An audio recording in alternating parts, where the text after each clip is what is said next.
Hello friends. आज हम लोग फिर से एक बार डिस्कशन करने वाले हैं। और इसमें जो आज हम लोग का डिस्कशन का पॉइंट है, अब जनवरी का महीना है तो निश्चित रूप से क्वार्टरली रिजल्ट्स आने शुरू हो गए हैं। तो कई सारी कंपनियों ने क्वार्टरली रिजल्ट दिए हैं, हो सकता है जिसका इम्पैक्ट आज मार्केट में देखने को मिले भी। तो इसमें जो हम लोग सबसे पहले कंपनी की चर्चा करने वाले हैं वो है HDFC फाइनेंस लिमिटेड। तो HDFC की चर्चा हम लोग HDFC बैंक लिमिटेड की चर्चा करने जा रहे हैं। स्टॉक जो मार्केट प्राइस है वो 1601 रुपया है। और इसको हम लोग मुख्य रूप से अभी हम लोग इन चीज़ों की चर्चा नहीं करेंगे, इसके फंडामेंटल वगैरह की चर्चा नहीं करने जा रहे हैं। हम लोग का जो पर्पस है वो हम लोग को क्वार्टरली रिजल्ट की चर्चा करना है। तो क्वार्टरली रिजल्ट में क्या क्या हुआ है उन चीज़ों को हम लोग देखेंगे। तो आप यहाँ जैसा कि मैं अपने स्क्रीनर पे आ चुका हूँ, स्क्रीनर पे ये हमारा क्वार्टरली दिसंबर 22 का रिजल्ट है। इसमें आप देखेंगे तो आपको मिलेगा देखने को। जो सबसे पहला है रेवेन्यू। रेवेन्यू को अगर हम लोग देखें तो वो कितना हो गया है 45। ये सारा फिगर करोड़ में है। तो 45,002 करोड़ का फिगर आपको रेवेन्यू में है, जो पिछले क्वार्टर की तुलना में कहीं 5,000 करोड़ से ज्यादा बढ़ा हुआ है। जून से अगर कंपेयर करें तो यह 8-9 हजार करोड़ से ज्यादा बढ़ा हुआ है। तो इस प्रकार से हम लोग इसको देखेंगे कि क्या क्या कुछ बढ़ा है घटा है, क्या HDFC में किस प्रकार से बढ़त घटत हुई है, तो इसकी चर्चा हम लोग करेंगे। तो आप हम मुख्य रूप से हम लोग अभी जिस दो चीज को नजर रखेंगे वो हम लोग लास्ट क्वार्टर, ये हमारा सितंबर क्वार्टर है, और ये हमारा जो है दिसंबर क्वार्टर है, इसको हम लोग कंपेयर करेंगे। तो इस कंपैरिजन में हम लोग जो सबसे पहला है कि हमारा रेवेन्यू आप देख रहे हैं निश्चित रूप से बढ़ा है। दूसरा हमारा पॉइंट है इंटरेस्ट का। तो इंटरेस्ट भी देखिए 18,311 था, वह बढ़कर 20,505 हो गया है। एक्सपेंसेस भी रेवेन्यू बढ़े हैं तो कहीं ना कहीं इस कंपनी की बैंक की HDFC की एक्सपेंसेस भी बढ़े हुए दिख रहे हैं।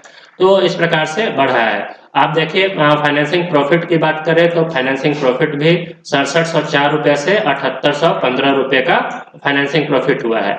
मार्जिन भी इसका बढ़ा है, 16 से बढ़कर 17% हो गया है।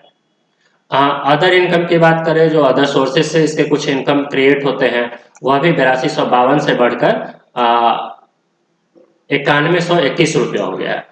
तो ये और जो डिप्रिसिएशन है तो ये सामान्य तौर पर डिप्रिसिएबल आइटम का कैलकुलेशन एनुअल बेसिस पे होता है, तो इसको नहीं एक्सपोज किया गया है।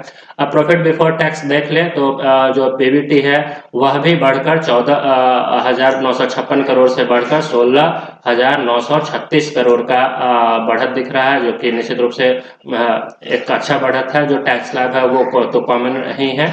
तो इस प्रकार से हम लोग नेट प्रॉफिट की भी बात करें तो यह भी बढ़ा हुआ है। तो इस प्रकार से हम लोग देखेंगे कि सितंबर क्वार्टर से कहीं अच्छा बढ़त लेकर जो है HDFC बैंक आपके सामने आई है।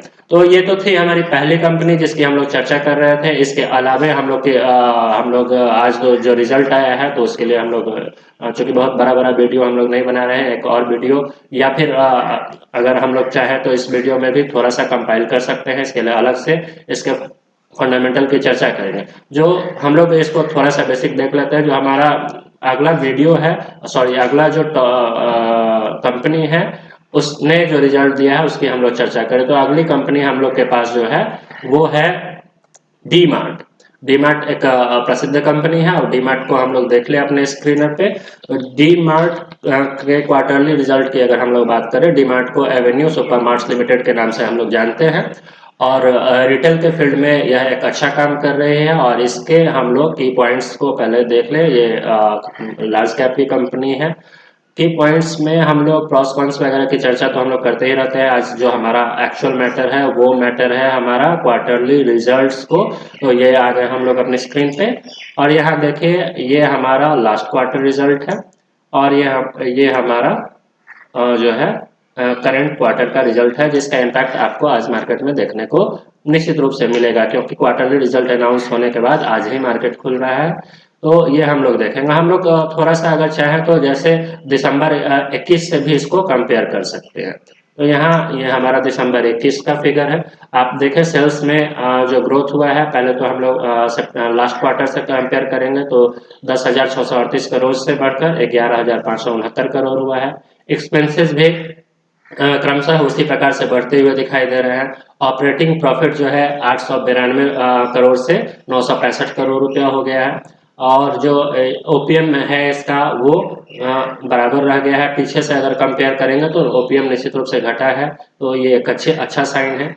अदर इनकम जिसको हम लोग जनरली कैलकुलेट नहीं करते हैं फंडामेंटल कैलकुलेशन में, लेकिन हम लोग यहाँ देखेंगे तो अदर इनकम इसका थोड़ा सा कंपेरेटिवली लास्ट क्वार्टर से कम है। लेकिन अगर हम लोग पिछले दिसंबर की बात करें, अगर हम लोग एनुअली सोचते हैं, लॉन्ग टर्म के मोड में अगर सोचते हैं, तो ये देखिए कि यहाँ 26 करोड़ था या 32 करोड़ रुपया हो गया है। इंटरेस्ट भी इसका जो है वो थोड़ा सा कम हुआ है, पहले 18 करोड़ का था, फिर 17 हो गया है। तो ये सारे फिगर, डिप्रिसिएशन भी बढ़ा है। आपका प्रॉफिट बिफोर टैक्स भी अगर देखें तो ये भी आपको बढ़ता हुआ दिख रहा है, 748 करोड़ से 812 करोड़, ये एक अच्छा मुनाफा है। दूसरा टैक्स जो 8% था वो बढ़कर 27% हो गया। तो इस तरह से हम लोग जो आज का रिजल्ट है, निश्चित रूप से ये रिजल्ट आपको एक अच्छा इम्पैक्ट डालने वाला है मार्केट में। और कहीं ना कहीं जो है ये रिजल्ट पॉजिटिव दिखता हुआ आ रहा है। अब जो हम लोग तीसरी कंपनी की बात करने जा रहे हैं, वो तीसरी कंपनी हमारी जो है उसको भी हम लोग थोड़ा सा देख ले। एक और कंपनी ने क्वार्टरली रिजल्ट दिया था, वो है विप्रो। तो विप्रो की भी चर्चा हम लोग कर लेते हैं। विप्रो का क्या परफॉर्मेंस रहा है, कैसा इसने रिजल्ट दिया है, थोड़ा सा हम लोग इसको भी देखेंगे आज इस दिन। और इस महीने में हम लोग इस तरह के कई सारे, चूंकि जनवरी का महीना है तो सभी कंपनियां अपने क्वार्टरली रिजल्ट अनाउंस करेंगी, तो हम सभी कंपनियों को धीरे धीरे लाकर आपके सामने रखते रहेंगे और आपको डिसीजन लेने में सहयोग करेंगे कि आप कितने लंबे समय के लिए इस कंपनी में बने रह सकते हैं। तो हम लोग फिर आ गए हैं अपने क्वार्टरली फिगर पे। आप देखिए, पहले तो हम लोग दिसंबर 21 का ये फिगर हम लोग ले रहे हैं, दूसरा दिसंबर 2022 का फिगर ले रहे हैं, और तीसरा जो हमारा लास्ट क्वार्टर का फिगर था उसको ले रहे हैं। मुख्य रूप से हम लोग को इसी तीन चीज को कंपेयर करना है। अगर हम लोग शॉर्ट टर्म के लिए 6 महीने 8 महीने के लिए अगर मार्केट में बने रहते हैं तो हम लास्ट क्वार्टर से कंपेयर करते हैं। अगर हम लोग लॉन्ग टर्म के लिए बने रहते हैं तो हम लास्ट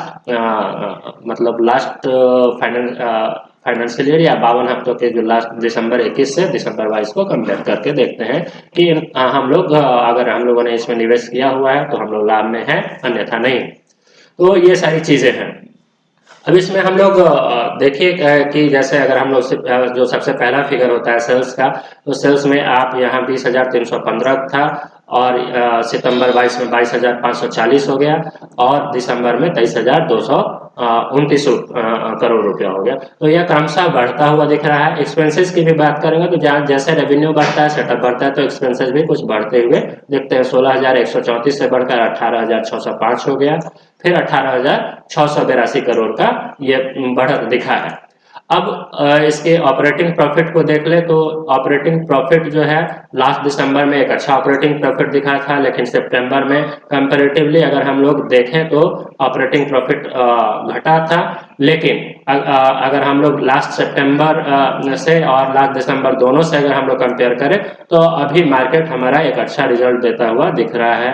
ओपीएम भी हमारा बढ़ा है। उसके अलावा हम लोग बात कर ले अदर इनकम, तो अदर इनकम भी देखिए लास्ट दिसंबर में 484 था, अभी 510 हुआ, फिर 641 हो गया। तो निश्चित रूप से ये सारी बढ़त इसमें देखने को मिल रही है। जो सबसे महत्वपूर्ण चीज है प्रॉफिट बिफोर टैक्स, आप देखिए 3,779 करोड़ था, जो कि इधर हम जो सितंबर के क्वार्टर में काफी घटा हुआ दिख रहा था, 3420 था। और अभी दोनों क्वार्टर से, मतलब लास्ट ईयर से और लास्ट क्वार्टर से इसने कम्पीट करके अपने आप को फिर से एक स्थान पे ले आया है, या 3975 करोड़ रुपया बढ़कर हो गया है।